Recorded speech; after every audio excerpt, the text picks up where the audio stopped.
Hi, good morning, afternoon, or if you're like me, it's 1 o'clock in the morning. So, like to get started, we are recording from the bathroom because I am still in quarantine, but that is okay.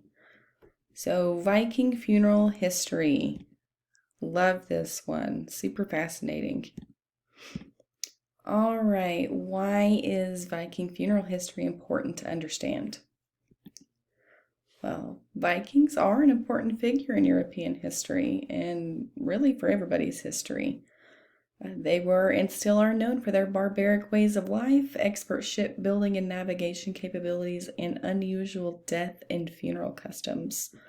The history of Viking funeral ritual and burial custom places a monumental toll on what is now considered standard practice in today's modern world of funeral service. So I put in this fun fact here about what the word Viking means in Old Norse. It actually means pirate raid, which makes sense. All right, so the Viking era we're discussing here is 800 Common Era to 1066 Common Era. So the Vikings actually placed just as much important, if not more, on honoring their departed loved ones in death as they did in life. And extreme measures were taken preparing the decedent for their afterlife. Excuse me. Decedents were buried or burned with items such as food, weapons, jewelry, toilet articles, animals, sacrificed animals, their horses, etc. So they were sent away on their journey to the afterlife to prepare them on that journey before they entered into Valhalla.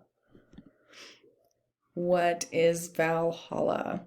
Valhalla is what the Vikings believed a hall in which heroes killed in battle were believed to feast with the god Odin for all eternity, which was something to look forward to if you were a Viking. And it was a common fear. This is why they placed so much heavy emphasis on preparing them and taking care of these extra measures when they were dead, because it was a common fear for them that if they weren't sent away properly, or if the deceased were not appeased, then they would return as the ghost that they called a draugr. The draugr, if it returned, bad things were believed to happen as a result until it was resolved. Bad things like crop failure, battle loss, or even haunting by the ghost itself. Nobody wanted that. So, of course, this isn't actually an actual draugr because, you know.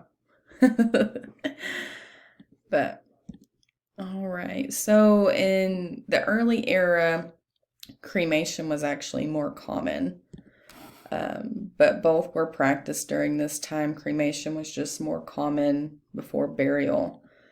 But burial practices are actually pretty interesting. This is an old Viking burial mound.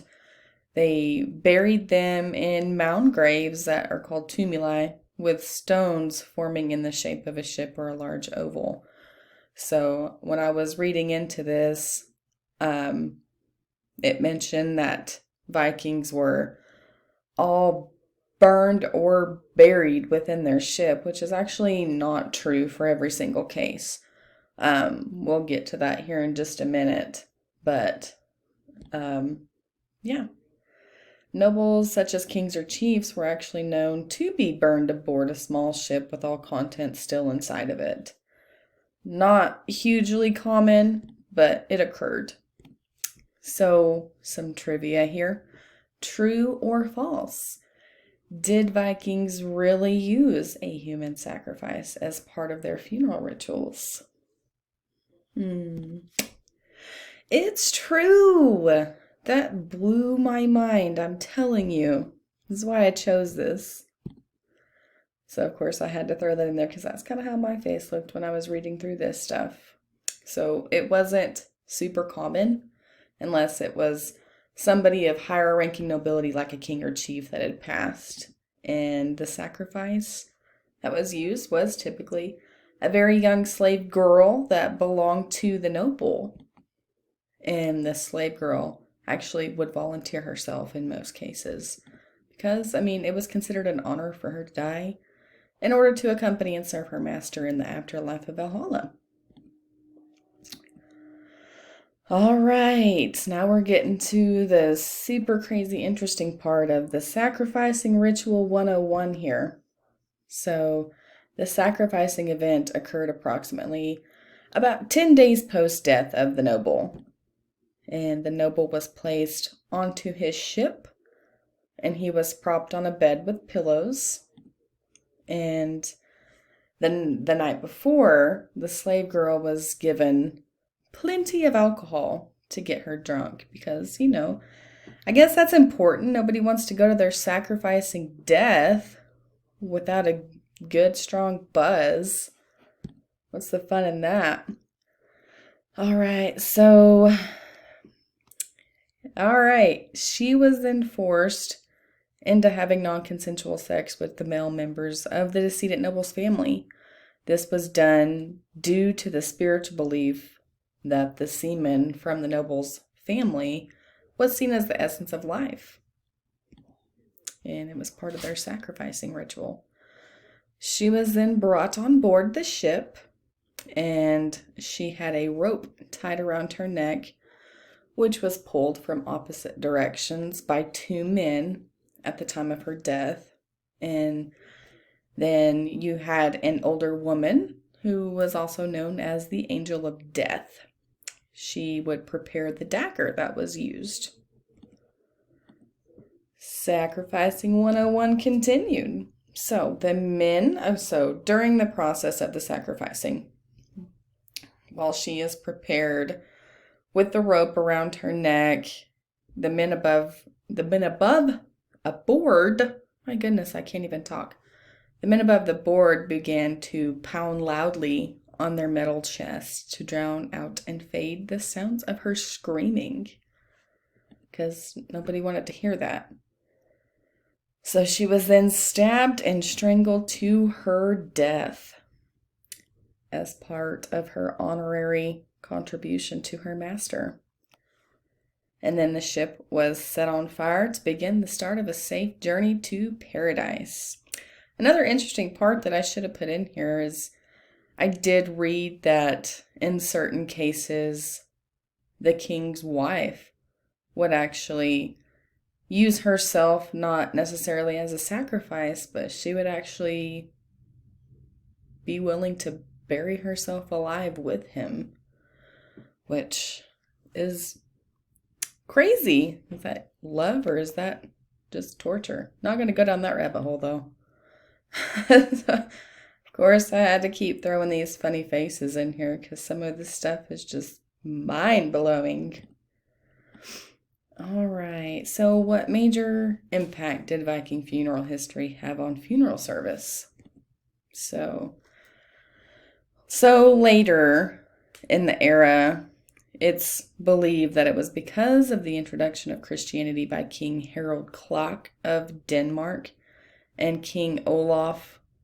Well, I'm just going to call him King Olaf because honestly I don't know how to say that last name, of Norway, that such harsh practices were halted and ceased at the end of the Viking era. So Christianity played a huge part of that.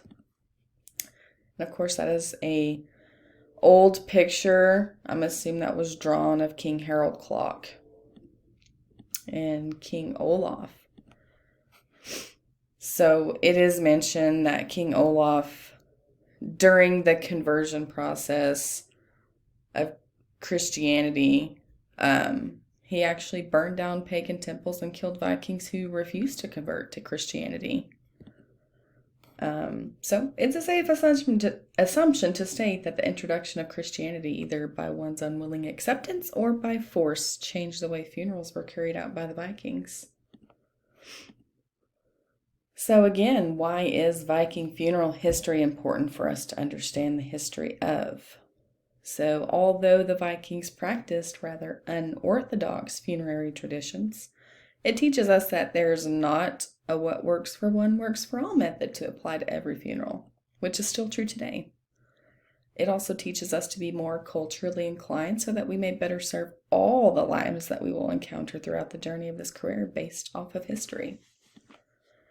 It's important to understand the events that took place for the exact same reasons of why it's important to grasp the importance of all funeral history. It is the foundational building blocks that have paved the road to our much more advanced success and practices today. So, that is my shortened report. I wish I could have gone into much further detail about the Vikings, but it was not all funeral related, so I kind of kept it short and brief. I hope that you enjoyed this, because I enjoyed making it. So thank you for watching, and I hope you have a great day.